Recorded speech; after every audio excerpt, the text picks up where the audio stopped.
Olá pessoal, aqui é o Daniel e a gente vai começar agora com a nossa aula de número 1 do curso Educando para o Novo Mundo. E essa aula é justamente, Educando para o Novo Mundo, mas que mundo é esse que a gente está falando?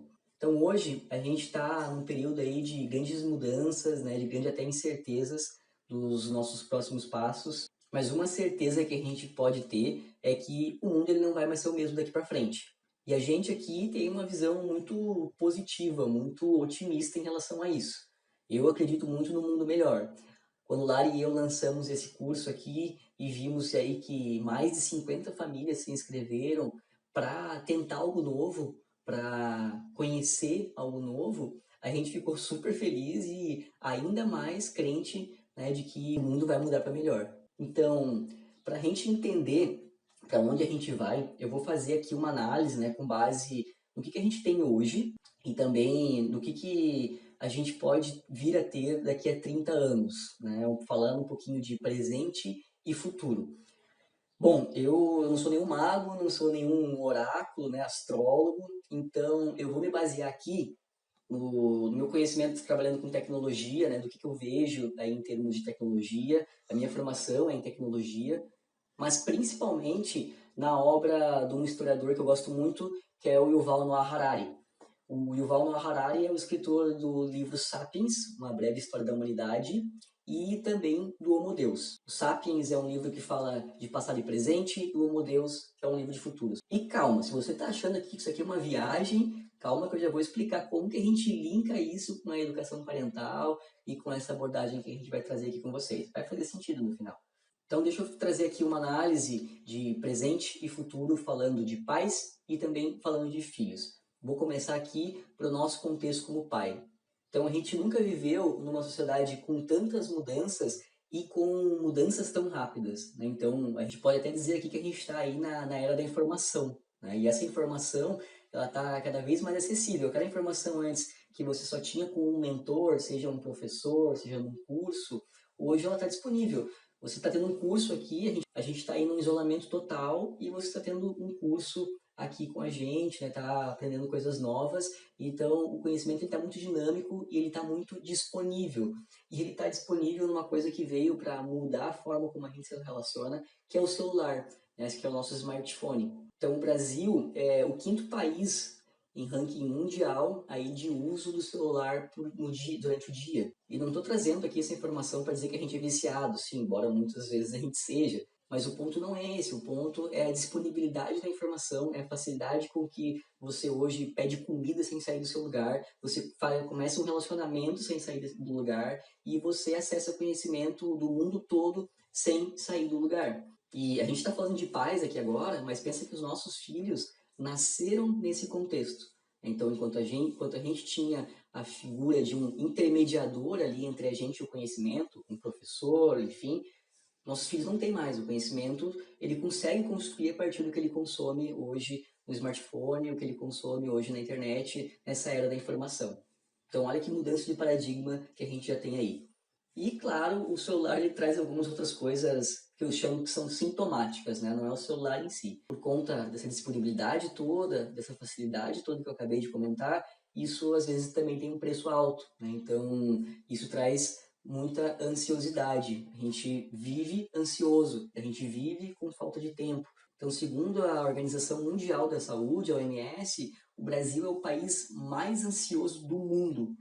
Então, veja, a gente é bombardeado por informação, a gente é bombardeado por fake news, a gente tem a expectativa de ser pai, como o pessoal do Instagram batendo foto daquelas janelas bonitas da vida, né? Como se só aquilo fosse realidade. Isso vai nos gerando ansiosidade, né? Não à toa somos o país aí mais ansioso do mundo. E um último ponto aqui, que para mim é o principal, é que a gente não é mais uma grande aldeia. Então, tem uma frase africana que eu gosto muito, que é preciso de uma aldeia toda para criar uma criança. E a gente não é mais essa aldeia. Então, quando eu lembro dos meus pais, por exemplo, poxa, eu estava sempre na casa de um vizinho, às vezes, né, os vizinhos participavam da criação dos filhos, existia ali, sem ninguém perceber isso, um senso de comunidade muito grande. Ainda existia um pouco da nossa aldeia, da nossa coisa tribal. E hoje, ainda mais agora, nesse momento, né, que a gente não sabe quanto vai durar, a gente está cada vez mais distante das pessoas, né? Então, por exemplo, eu moro num prédio aqui de 4 andares e eu não conheço todas as pessoas que moram aqui, e eu moro aqui há mais de 10 anos. Então, a gente já não tem mais uma das coisas que é proposta aqui desse curso, a gente não tem mais uma rede de apoio. A gente cria os filhos sozinhos, né? A gente tem aí muitas vezes os avós, mas cada vez mais pela situação que a gente tem econômica mesmo, os nossos avós eles estão trabalhando. Então, por exemplo, meus pais trabalham, meus pais eles são aposentados, mas trabalham. Então a gente não consegue, por exemplo, deixar o nosso filho na casa dos avós e que são elo ali muito próximo, né? E isso é a realidade de muita gente hoje em dia. Então a gente está cada vez mais criando as crianças em silos, né? E nós, pais, estamos em silos, sem poder compartilhar nossas frustrações, nossas realizações com outros pais também. Então, eu tentei trazer aqui alguns pontos do que eu acredito aí, do que a gente tem de presente, né? E, claro, isso pode parecer aí uma análise pessimista do presente que a gente está, mas eu vejo que isso são apenas características, né? O que a gente faz a partir disso é que muda tudo. Então, isso pode ser visto por uma ótica aí pessimista, como também por uma ótica positiva, no sentido de, poxa, a gente tem a informação na mão e você está aqui super comprometido, assumindo para você um conteúdo que pode te ajudar na dinâmica com o seu filho, que talvez você não conseguisse isso antes. Então, de novo, são características do que a gente está vivendo hoje. Não significa que é bom ou ser ruim, né? As coisas não precisam ser bom e ser ruim. Beleza, falando um pouquinho de presente, agora vamos falar um pouquinho, e esse presente está inserido ali pais e filhos também, né? E fazendo parte dessa relação, vamos falar um pouco agora de futuro. Então, um pouco do como vai ser o contexto aí dos nossos filhos daqui a 30 anos, lá por 2050, né? Quando o Bernardo aqui, que é meu filho, vai ter 30 anos, por exemplo. O que a gente pode prever, né, com base no que a gente já tem hoje, o que a gente tem de tecnologia. Eu falo tecnologia porque, querendo ou não, a tecnologia é o grande tempero disso tudo, né? É ela que encurta tanto a velocidade das coisas quanto o acesso à informação. Então, por isso que eu falo tanto de tecnologia. Ela é um grande fator de mudança que a gente vai ter aqui. Então, os nossos filhos, eles vão ter uma realidade aí onde eles vão entrar no mercado competindo com robôs. Olha só. Então, olha só, robôs devem roubar aí 800 milhões de empregos até 2030. Né? As consequências disso varia, claro, de país para país. Tem outra informação aqui que a IBM traz uma análise. A IBM aí é uma gigante da parte de computação que 100% dos empregos vão ter algum tipo de mudança por conta da inteligência artificial. Se você acha isso muito absurdo, é só você pensar hoje como a sua relação com pedir comida, como a sua relação com consumir informação, como a sua relação com se relacionar, né, seja por WhatsApp, seja por Facebook, seja conseguir um novo relacionamento no Tinder. Então é só você pensar hoje como essas relações já mudaram e a gente nem se deu conta, e pensar na inteligência artificial que vem por aí. Então, eu não tenho dúvida disso, historiadores não têm dúvida disso, e, de novo, para mim isso é uma característica, tá? Ah, vai acabar empregos, a gente vai se tornar aí obsoleto em alguns cargos. Nossos filhos, por exemplo, podem nunca precisar aprender a dirigir? Sim, mas eu vejo de novo que é o que a gente faz com essa informação, né? O que a gente vai trazer aqui no curso, e agora vai vir o link, né? A mensagem que a gente quer passar aqui é que a gente precisa ser cada vez mais humanos. A gente precisa cada vez mais ter esse diferencial, né? O que nos diferencia é ser humano. Então a gente precisa se tornar cada vez mais humano. Não que outras habilidades não sejam importantes, mas cada vez mais a gente vai precisar entender habilidades para conseguir se relacionar melhor, para conseguir expor o nosso lado mais humano. Porque aquilo que não é humano, as máquinas vão dominar. Vai ser muito mais fácil e muito mais produtivo para elas do que para a gente. Né? Então a gente precisa assumir o papel de ser humano. Então, entendendo um pouquinho do nosso presente e agora olhando um pouco para esse futuro que eu trouxe aqui, eu trago uma reflexão que é: nós somos os pais, a geração de pais que menos conhece sobre o futuro dos seus filhos. Nossos pais, nossos avós e tataravós, eles conheciam do futuro? Não, eles não conheciam. Eles não esperavam a mudança que tem hoje. Mas as mudanças que vão acontecer daqui para frente vão ser muito, muito mais velozes, com muito mais impacto.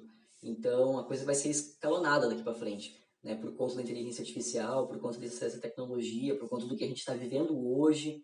Bom, então, diante de um presente tão diferente dos nossos pais e de um futuro onde a incerteza é a única peça que a gente sabe que pode contar, a gente aproveita aqui para linkar com esse curso. Então, é isso que a gente se refere quando a gente fala de um novo mundo. E educar para o novo mundo, por quê? Porque as habilidades que a gente vai precisar passar para os nossos filhos, para que eles tenham sucesso, seja lá o que sucesso seja para você e para sua família, nesse novo mundo, quase que invariavelmente vão passar por algumas habilidades. Então, as nossas crianças vão precisar ter cada vez mais habilidades como inteligência emocional. E dentro de inteligência emocional aqui, eu estou falando de empatia, de gestão de comportamento, da raiva, conhecer os sentimentos, saber nomear os seus sentimentos, né, que foram coisas que a nossa geração, por exemplo, cresceu sabendo nomear os sentimentos de raiva, tristeza e felicidade, né? O nosso leque de emoções, ele geralmente é bem pequeno.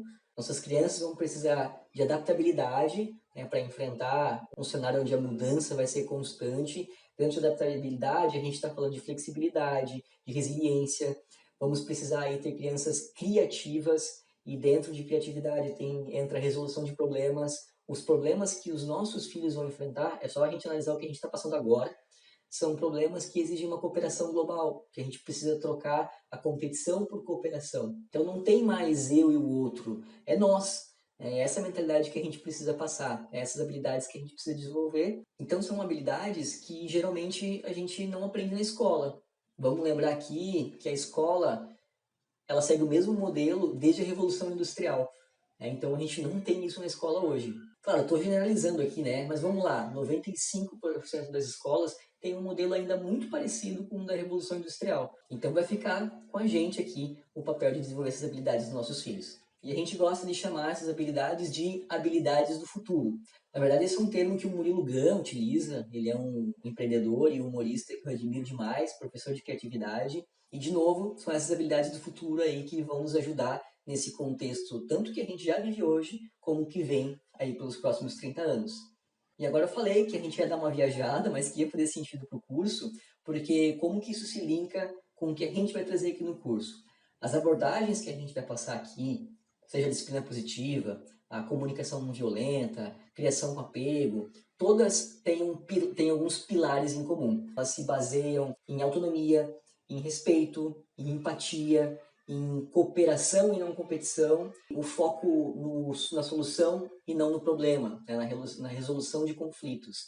Então, por mais que sejam abordagens diferentes, elas todas têm em comum esses pilares. E esses pilares criam um ambiente super favorável para as nossas crianças aprenderem essas habilidades do futuro. E o que eu considero ainda mais importante, a gente consegue com isso usar o tempo com os nossos filhos para curtir, né, com mais leveza, para tirar um pouco das brigas, da disputa de poder, principalmente no momento que a gente está agora, né, mais próximos fisicamente um dos outros.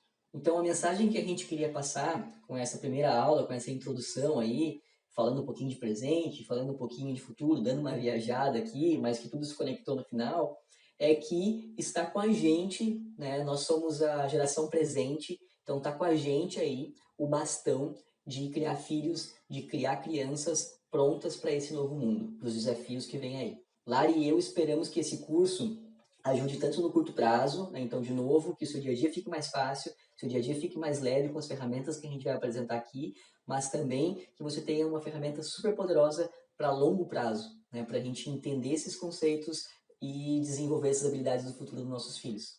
Assim a gente cria adultos, cria cidadãos felizes, conscientes e encorajados. Bom, e vai ter exercício sim, primeira aula vai ter exercício, que é o seguinte, você aí já parou para pensar que tipo de características e habilidades você gostaria que o seu filho tivesse daqui a 30 anos lá no futuro? Difícil a gente parar para pensar nisso, né? Bom, chegou o momento da gente parar aí e fazer essa reflexão. Por que ela é importante? Eu vou deixar aqui uma mensagem do gato da Alice que vai explicar por que é importante. Mas eu só queria saber que caminho tomar. Oh, isso depende do lugar aonde quer ir. Oh, realmente não importa, desde que eu... Então, não importa que caminho tomar. Então é isso. Para quem não sabe aonde quer ir, qualquer caminho tá bom, né? Então, por isso que é bacana a gente sentar e fazer esse exercício de reflexão. Aqui não tem certo, não tem errado, tá? São valores da sua família, são valores pessoais seus. Você pode sim utilizar esse contexto de novo mundo que a gente trouxe aqui, ou você pode acreditar em outras coisas, você pode ter aí o seu novo mundo, né? O que você acredita que vai ser. O fato é que não vai ser o mesmo que é hoje. Então, a gente queria muito aí que vocês fizessem esse exercício e compartilhassem com a gente, tá bom? Esse é o primeiro exercício, então. Ao longo do curso, aí, esses exercícios eles vão se conectar, tá? Então, a gente vai criar pontos entre esses exercícios aí. Então, seria ótimo se você conseguisse concluir e compartilhar aqui com a gente. Eu espero que tenham gostado aí da primeira aula. Um abraço e até a próxima.